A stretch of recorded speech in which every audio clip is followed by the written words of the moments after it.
Comment faire pour directement trouver un travail après avoir fini ses études? C'est une excellente question et c'est ce à quoi on va essayer de répondre dans cette nouvelle série de vidéos. Donc je m'appelle Coro et dans 6 mois, j'ai fini mes études. Ça fait très longtemps que j'ai commencé les études, OK, c'est ma 7e année officiellement dans le supérieur et mon goal, c'est vraiment de faire une transition la plus smooth possible vers, le monde pro. Donc actuellement, je me spécialise en master en LLM, droit de la propriété intellectuelle et des données.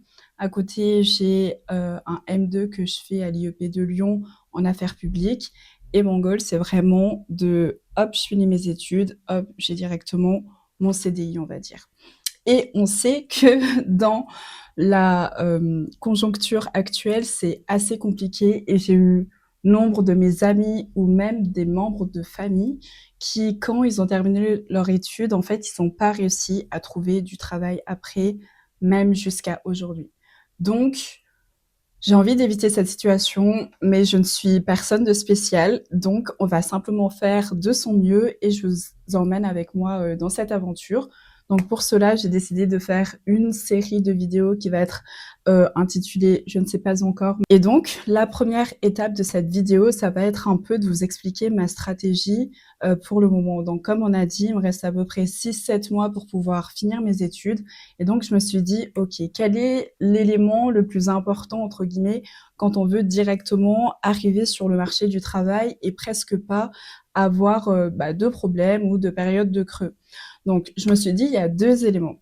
Le premier, c'est, avoir assez d'expérience ou en tout cas, avoir assez de ressources pour pouvoir, hop, directement trouver quelque chose. Je vais revenir sur ça parce que c'est sur ça qu'on va parler aujourd'hui et le deuxième élément, c'est, avoir aussi, un petit filet de sécurité et donc notamment financier et donc ça, on va en parler dans, un autre épisode, donc peut-être le deuxième, je ne sais pas encore et donc aujourd'hui, on va parler, de la première étape, comment on fait littéralement pour, mettre toutes les chances de son côté, pour éviter de passer par cette période de creux. Donc moi, ce que j'ai fait, je me suis dit: «OK, donc là, je suis dans le domaine de la propriété intellectuelle, mais j'ai pas assez d'expérience dans le domaine».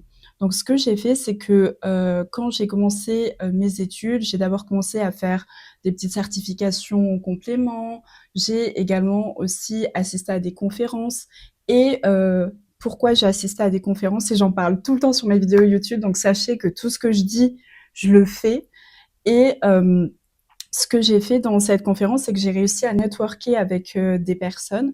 Ce qui fait que, cette femme, en l'occurrence, qui est avocate dans le domaine de la propriété intellectuelle, elle a réussi à trouver, 3-4 stages à des amis à moi et donc moi, je me dis: «OK, ça, c'est une ressource que moi, je peux garder pour plus tard» parce que, je suis en Allemagne. Pour les personnes qui ne savent pas, ce n'est pas mon pays de résidence et quand bien même on est dans son pays de résidence, c'est pas toujours facile d'avoir des opportunités professionnelles donc je me suis dit: «OK, on met la charrue avant les non, on met pas la charrue avant les bœufs, mais on, prend de l'avance et on met toutes les chances de son côté et un petit tips pour les personnes qui sont un peu shy, un peu timides et qui osent pas tellement parler à des personnes en conférence.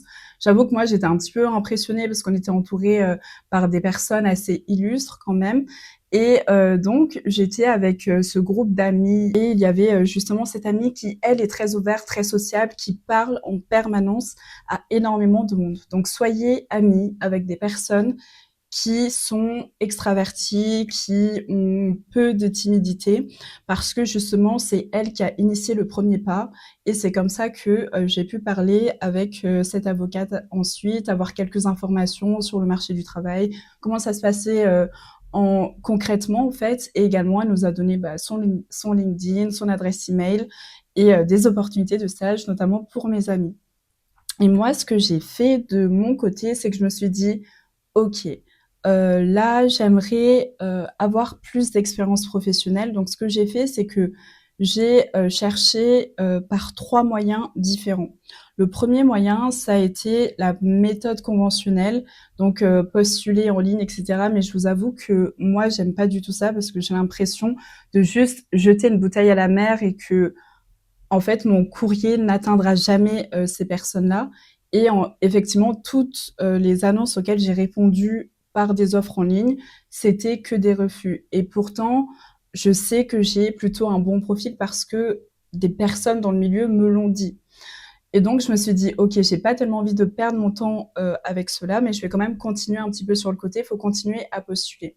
La deuxième méthode, ça a été de chercher, par exemple des entreprises, ou des cabinets d'avocats qui m'intéressent spécifiquement et de les contacter. Là, j'ai eu des retours, mais ça a été négatif pour la plupart du temps parce que je suis en Allemagne et qu'ils estiment que mon niveau d'allemand n'est pas, courant, n'est pas, assez élevé pour pouvoir, travailler sur les questions juridiques. Donc ça peut marcher, je vous le conseille, mais voilà, j'avoue que j'ai eu pas mal de refus. Et enfin, la troisième méthode est celle qui a le mieux marché et je me dis que c'est vraiment le mieux du mieux et je vous le dis en permanence, mais s'il vous plaît, construisez des relations en tout temps, OK, avec les personnes que vous rencontrez. Donc, par exemple, j'étais allée à un concert, classique et j'avais demandé, à, un avocat et une juge s'ils connaissaient des personnes dans mon milieu.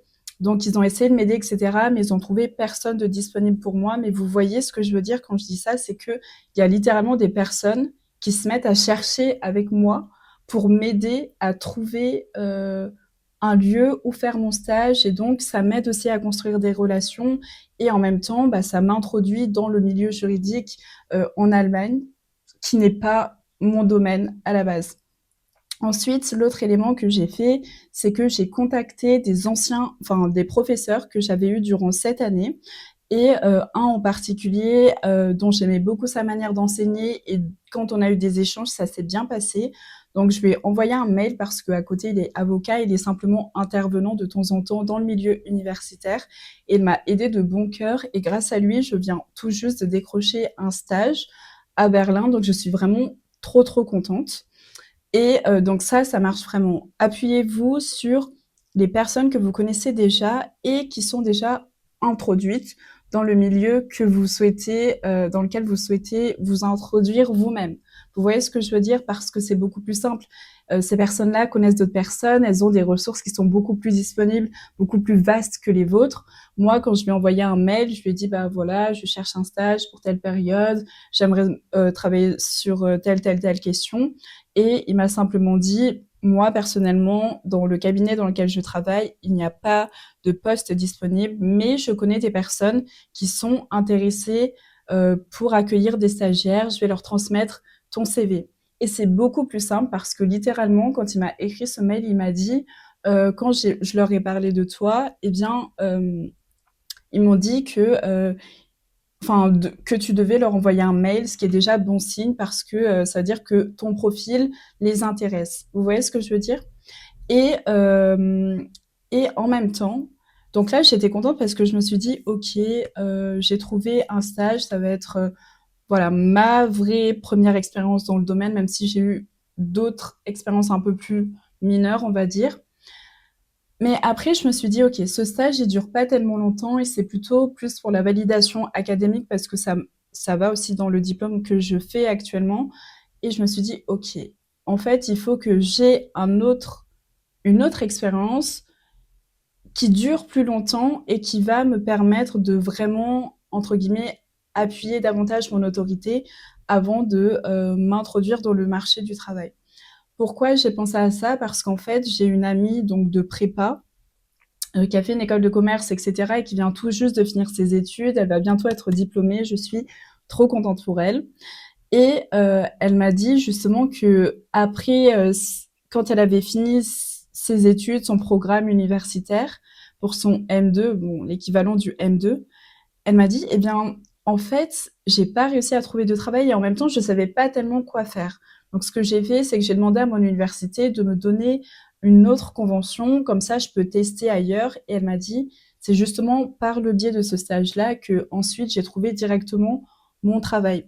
Et donc je me suis dit: «Bon, bah, moi je vais faire mon stage qui est d'une assez courte durée, mais j'ai besoin d'un stage qui soit plus long et qui soit plutôt vers la fin de mes études». Donc on va dire, vous voyez, d'ici 3 4 mois, il faut que je commence à faire l'autre stage jusqu'à la fin de mes études et comme ça va vraiment m'aider à, je pense, on ne sait pas encore parce qu'on vit cette aventure ensemble, à trouver justement, plus d'opportunités pour après.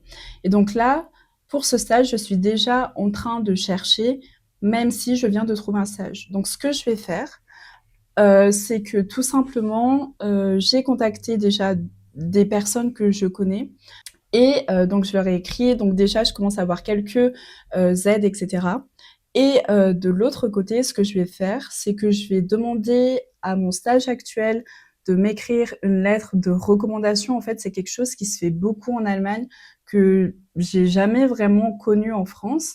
C'est le fait que notre ancien employeur nous écrit un courrier pour nous recommander, nous dire: «Bah, voilà, telle personne a bien accompli sa mission, elle a fait telle mission et on lui souhaite tout le meilleur pour la suite». En gros, c'est pour dire: «Bah, voilà, ça a été, un bon employé, ça a été, un bon stagiaire et je vous recommande vivement cette personne». Voilà. Donc c'est pas forcément, pour une personne en particulier, ce courrier, donc c'est à votre nom, mais ça s'adresse pas à une entreprise en particulier, c'est vraiment pour vous, vous aider dans vos démarches. Et comme j'aspire à avoir une carrière assez internationale, je me dis que ça peut être très utile si, par exemple, après je veux travailler dans d'autres pays qui ont à peu près, aussi cette culture de la recommandation, ou même ça peut toujours être un plus après quand je vais, vouloir revenir en France, pour commencer à travailler. Donc ça, c'est, les 2-3 éléments que j'ai commencé à mettre en place. J'espère que cette série vous plaira. Voilà, j'ai trop hâte, de la poursuivre avec vous. Donc on découvre ensemble, vraiment, c'est pas une science infuse ce que je vous dis et c'est même pas garanti qu'effectivement je décroche un emploi à la fin directement. Mais, je pense que mettre toutes les chances de son côté en amont, ça aide et au moins, j'aurai la satisfaction d'avoir fait de mon mieux. Donc voilà, je vous remercie beaucoup d'avoir regardé cette vidéo et je vous dis à bientôt pour une autre vidéo. Ciao!